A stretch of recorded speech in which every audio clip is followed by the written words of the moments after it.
long-running tension between John Lennon and Mick Jagger was fueled by Lennon's belief that the Rolling Stones had a habit of copying the Beatles. After the Fab Four split, Lennon made several blunt remarks about Jagger in interviews, mixing occasional praise with pointed criticism.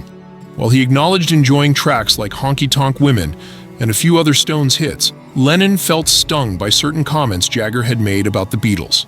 In Lennon's view, the Stones repeatedly borrowed the Beatles' sound, repackaging it as their own and releasing it a few months later, a pattern that deeply irritated him. Lennon explained that he had once been cordial toward the Stones after meeting their manager, Alan Klein, but that the relationship quickly soured. Speaking to Rolling Stone magazine founder Jan Wenner, in December 1970, Lennon dismissed much of the hype surrounding Jagger, admitting he found his stage persona laughable, though still entertaining enough to watch on screen. He described their personal interactions as limited and distant, suggesting that Jagger's jealousy played a role in the frostiness.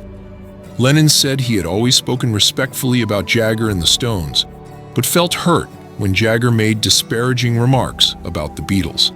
He emphasized that while he was free to criticize his own band, he resented anyone else, especially Jagger, doing so. Lennon went further, accusing Jagger of repeatedly mimicking the Beatles' moves throughout the 1960s. He claimed that nearly every Beatles innovation was echoed by the Stones shortly afterward, pointing to examples such as their Satanic Majesty's Request mirroring Sgt. Pepper's Lonely Hearts Club Band, and We Love You being a thinly veiled copy of All You Need Is Love. He also rejected the idea that the Stones were more revolutionary than the Beatles, insisting that if the Stones ever were, then the Beatles had been as well. In the same interview, Lennon argued that the Stones were never in the same league, musically or in terms of influence, though he admitted liking their funky music and the direction they eventually took once they moved beyond imitation. Still, he accused Jagger of continuing to follow in the Beatles' footsteps, right down to considering ventures similar to Applecore, and of harboring lingering resentment over the Beatles' greater fame.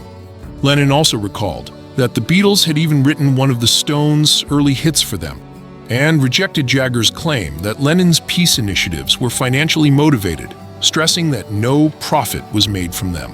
For Lennon, the feud was as much about personal pride as it was about music, and his words left little doubt about the depth of his irritation.